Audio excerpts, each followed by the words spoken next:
ಜಿಂದಾಬಾದ್ ಬಹುಜನ್ ಸಮಾಜ್ ಪಾರ್ಟಿಯ ಹೋರಾಟಕ್ಕೆ ಜಯವಾಗಲಿ ಜಯವಾಗಲಿ ಬಹುಜನ್ ಸಮಾಜ್ ಪಾರ್ಟಿಯ ಹೋರಾಟಕ್ಕೆ ಜಯವಾಗಲಿ ಜಯವಾಗಲಿ ಬಹುಜನ್ ಸಮಾಜ್ ಪಾರ್ಟಿ ಹಾಸನ ಜಿಲ್ಲಾ ಸಮಿತಿಯ ವತಿಯಿಂದ ಈ ಒಂದು ಪ್ರತಿಭಟನಾ ಧರಣಿಯನ್ನು ಹಮ್ಮಿಕೊಳ್ಳಲಾಗಿದ್ದು ಉದ್ದೇಶ ಇಷ್ಟೇ. ಇವತ್ತೇನು ಇಡೀ ಜಗತ್ತಿನ ನಾಗರಿಕ ಸಮಾಜ ಒಂದು ರೀತಿಯಾಗಿ ತಲೆ ತಗ್ಗಿಸುವಂತ ಘಟನೆ ನಮ್ಮ ಹಾಸನ ಜಿಲ್ಲೆಯಲ್ಲಿ ಏನು ನಡೆದಿದೆ, ಸೊ ಇದನ್ನ ಖಂಡಿಸಿ ಇವತ್ತು ನಾವು ಪ್ರತಿಭಟನಾ ಧರಣಿಯನ್ನು ಹಮ್ಮಿಕೊಂಡಿದ್ದೀವಿ. ಬಹುಶಃ ನಾಗರಿಕ ಸಮಾಜ ಇವತ್ತಿನ ಸಂದರ್ಭದಲ್ಲಿ ಇದು ಯಾವುದನ್ನು ಕೂಡ ನಾವು ನಿರೀಕ್ಷೆ ಮಾಡಿರಲಿಲ್ಲ.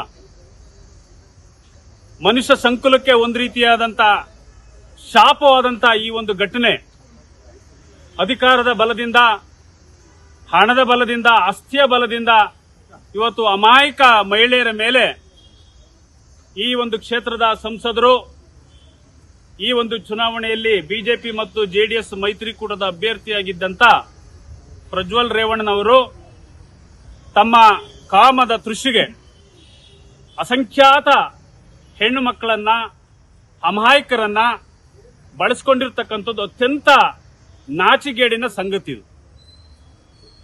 ಈ ಒಂದು ವಿಷಯ ಇವತ್ತು ಜಗಜ್ಜಾಹೀರಾತಾಗಿದೆ. ನಾವು ಹಾಸನದವರು ಅಂತೇಳಿ ಹೊರಗಡೆ ಹೇಳ್ಕೊಳ್ಳಕ್ಕೆ ಒಂದು ರೀತಿ ನಾಚಿಕೆ ಪಡಬೇಕಾದಂತ ಸನ್ನಿವೇಶಗಳು ಇವತ್ತು ನಾವು ಕಾಣ್ತಾ ಇದೀವಿ. ಬಹುಶಃ ಇಂಥ ಘೋರವಾದಂತ, ಗಂಭೀರವಾದಂತ ಪ್ರಕರಣ ನಡೆದಿದ್ರೂ ಕೂಡ ಇದು ರಾಜ್ಯ ಸರ್ಕಾರಕ್ಕೆ, ಕೇಂದ್ರ ಸರ್ಕಾರಕ್ಕೆ ಗೊತ್ತಿದ್ರೂ ಸಹ ಆರೋಪಿಯನ್ನ ತಲೆಮರೆಸಿಕೊಳ್ಳಲಿಕ್ಕೆ, ಈ ದೇಶದಿಂದ ಹೊರಗಡೆ ಓಡೋಗ್ಲಿಕ್ಕೆ ಅವಕಾಶ ಮಾಡಿಕೊಟ್ಟಿರೋದೇನಿದೆ ಇದು ಬಹಳ ಅಕ್ಷಮ್ಯವಾದದ್ದು. ಯಾವುದೇ ಕಾರಣಕ್ಕೂ ಇದನ್ನ ಜನ ನಿಮ್ಮನ್ನ ಕ್ಷಮಿಸಲ್ಲ ಅಂತಕ್ಕಂಥ ಮಾತನ್ನ ಈ ಸಂದರ್ಭದಲ್ಲಿ ನಾನು ಹೇಳಲಿಕ್ಕೆ ಬಯಸ್ತೀನಿ.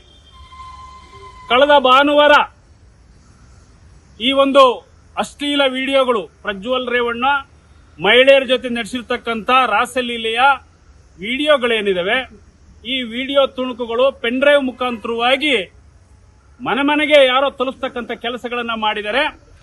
ಅದು ಬಾಯಿಂದ ಬಾಯಿಗೆ, ಜನರಿಂದ ಜನರಿಗೆ ಇವತ್ತು ಜಗಜ್ಜಾಹೀರಾತಾಗಿದೆ. ಇದೆಲ್ಲ ಗೊತ್ತಿದ್ರೂ ಸಹ ಭಾನುವಾರ ಬಂದಿದೆ. ಭಾನುವಾರ, ಸೋಮವಾರ, ಮಂಗಳವಾರ, ಬುಧವಾರ, ಗುರುವಾರ, ಶುಕ್ರವಾರ ಎಲೆಕ್ಷನ್ ಆಗಿದೆ. ಇಲ್ಲಿವರೆಗೂ ಕೂಡ ರಾಜ್ಯ ಸರ್ಕಾರ ಯಾಕೆ ಮೌನ ವಹಿಸಿತು? ಈ ಒಂದು ಪ್ರಕರಣಕ್ಕೆ, ಗಂಭೀರ ಪ್ರಕರಣಕ್ಕೆ ಸಂಬಂಧಪಟ್ಟಂಗೆ ಮುಕ್ತವಾಗಿ ಯಾಕೆ ಓಡಾಡ್ಲಿಕ್ಕೆ ಇವಾಗ ಅವಕಾಶ ಮಾಡಿಕೊಟ್ರು? ಜೊತೆಗೆ ಎಲೆಕ್ಷನ್ ಎಲ್ಲ ಬಹಳ ಸುಭಿಕ್ಷವಾಗಿ ಮುಗಿಸಿ, ಅವರು ಯಾವುದೇ ತೊಂದರೆ ತಾಪತ್ರದಲ್ಲೇ ಮುಗಿಸಿ ಅವರು ವಿದೇಶಕ್ಕೆ ಹೋಗ್ಲಿಕ್ಕೆ ಅವಕಾಶ ಮಾಡಿಕೊಟ್ಟಿದ್ದಾದ್ರೂ ಹೆಂಗೆ, ಅವರು ಹೋಗಿದ್ದಾದ್ರೂ ಹೆಂಗೆ ಅಂತಕ್ಕಂಥ ಅನುಮಾನಗಳು ಇವತ್ತು ಕಾಡ್ತಾ ಇದ್ದಾವೆ. ಈ ಒಂದು ಸಂದರ್ಭದಲ್ಲಿ ನಾನು ಈ ದೇಶದ ಸನ್ಮಾನ್ಯ ಪ್ರಧಾನಮಂತ್ರಿಗಳಾಗಿರ್ತಕ್ಕಂಥ ನರೇಂದ್ರ ಮೋದಿ ಸಾಹೇಬರು ಇಂಥ ಒಂದು ಲಜ್ಜೆಗೇಡಿ ಜನರ ಜೊತೆ ಮೈತ್ರಿಯನ್ನ ಮಾಡಿಕೊಂಡು ತನ್ನ ಘನತೆಯನ್ನ, ತನ್ನ ಗೌರವವನ್ನ ಕಡಿಮೆ ಮಾಡ್ಕೊಂಡಿದ್ದಾರೇನೋ ಅಂತ ನನಗೆ ಅನ್ನಿಸ್ತಾ ಇದೆ. ಇಲ್ಲ ಅಂತಂದ್ರೆ ನಾವು ಕೂಡ ಇದಕ್ಕೆ ಸಹಭಾಗಿಗಳು ಅಂತಕ್ಕಂಥದನ್ನ ಅವರು ಒಪ್ಕೋಬೇಕಾಗುತ್ತೆ ಈ ವಿಚಾರದಲ್ಲಿ. ಇಲ್ಲ ಅಂತಂದ್ರೆ ತನ್ನ ಮೈತ್ರಿಕೂಟದಲ್ಲಿರ್ತಕ್ಕಂಥ ಒಬ್ಬ ಅಭ್ಯರ್ಥಿ ಇಷ್ಟೆಲ್ಲ ಘೋರವಾದಂತ, ಗಂಭೀರವಾದಂತ ಅಪರಾಧಗಳನ್ನ ಮಾಡಿದ್ರೂ ಸಹ ಇವರನ್ನ ನಿರ್ದಾಕ್ಷಿಣ್ಯವಾಗಿ ಶಿಕ್ಷೆಗೆ ಗುರಿಪಡಿಸುವುದರ ಜೊತೆಗೆ ಇವರಿಗೆ ಸಹಾಯ ಮಾಡ್ತಿರ್ತಕ್ಕಂಥದ್ದನ್ನ ನೋಡಿದ್ರೆ ಈ ನಾಡಿನ ಮಹಿಳೆಯರ ಮೇಲೆ ಇರತಕ್ಕಂಥ ಗೌರವ ಎಷ್ಟು ಅಂತಕ್ಕಂಥದ್ದು ಇವತ್ತು ನಾವು ನೋಡಬೇಕಾಗುತ್ತೆ. ನಿಮ್ ಡಿಮ್ಯಾಂಡ್ ಏನು ಸರ್? ಇವತ್ತು ಏನು SITಯನ್ನ ಇವತ್ತು ರಾಜ್ಯ ಸರ್ಕಾರ ನೇಮಕ ಮಾಡಿದೆ, ನಮಗೆ ನಂಬಿಕೆ ಕಾಣ್ತಾ ಇಲ್ಲ. ಯಾಕೆಂದ್ರೆ ಒಬ್ಬ ಪ್ರಮುಖ ಆರೋಪಿಯನ್ನೇ ನೀವು ಹೊರಗಡೆ ಕಳಿಸಿರ್ತಕ್ಕಂಥವ್ರು ಒಂದು ನಾಮಕಾವಸ್ಥೆಗೆ ಒಂದು FIR ಅನ್ನ ದಾಖಲು ಮಾಡಿ ಅದರಲ್ಲಿ ಯಾವುದೇ ರೀತಿಯಾದಂತ ತಿರುಳಿಲ್ಲ, ಜನರ ಕಣ್ಣೊರ್ಸಕ್ಕೆ ಆಯ್ತಪ್ಪ ಇಂಥ ಘೋರವಾದಂತ ಅಪರಾಧ ಜರುಗಿದೆ. ಇಂಥ ಒಂದು ಸಂದರ್ಭದಲ್ಲಿ ತಾವೇನ್ ಕ್ರಮ ತೆಗೆದುಕೊಂಡಿದ್ದೀರಿ ಅಂತೇಳಿ ಜನಸಾಮಾನ್ಯರು ಕೇಳ್ತಾರೆ. ಅದಕ್ಕೆ ನೋಡಿ ಇಲ್ಲಿ ನಾವೊಂದು FIR ಮಾಡಿದೀವಿ ಅಂತೇಳಿ ತೋರ್ಸಕ್ಕೆ ಒಂದು FIR ಕಣ್ಣೊರ್ಸಕ್ಕೋಸ್ಕರ ಮಾಡಿದ್ದಾರೆ. ಯಾವುದೇ ಅಪರಾಧಿಗಳನ್ನ, ಆರೋಪಿಗಳನ್ನ ಇಲ್ಲಿವರೆಗೂ ಕೂಡ ಅರೆಸ್ಟ್ ಮಾಡಿಲ್ಲ. ಈ ಇಡೀ ಪ್ರಕರಣವನ್ನ ದಿಕ್ತಪ್ಪತಕ್ಕಂಥ ಕೆಲಸ ಮತ್ತೆ ವೀಕ್ ಮಾಡ್ತಕ್ಕಂಥ ಕೆಲಸ ಆಗುತ್ತೆ.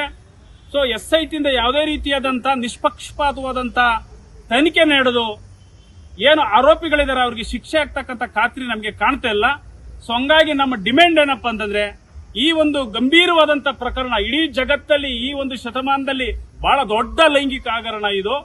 ಸೊ ಇದನ್ನ ಸಿಬಿಐಗೆ ವಹಿಸಬೇಕು ಅಥವಾ ಸುಪ್ರೀಂ ಕೋರ್ಟಿನ ಘನತೆವೆತ್ತ ನ್ಯಾಯಮೂರ್ತಿಗಳ ನೇತೃತ್ವದಲ್ಲಿ ಈ ಒಂದು ಪ್ರಕರಣವನ್ನ ಸಮಗ್ರವಾಗಿ ಒಂದು ರೀತಿಯಾದಂತಹ ತನಿಖೆಯನ್ನು ನಡೆಸಿ ಆರೋಪಿಗಳನ್ನ ಉಗ್ರವಾದಂತ ಶಿಕ್ಷೆಗೆ ಗುರಿಪಡಿಸಬೇಕು ಅಂತ ಕೇಳ್ಕೊತೀನಿ.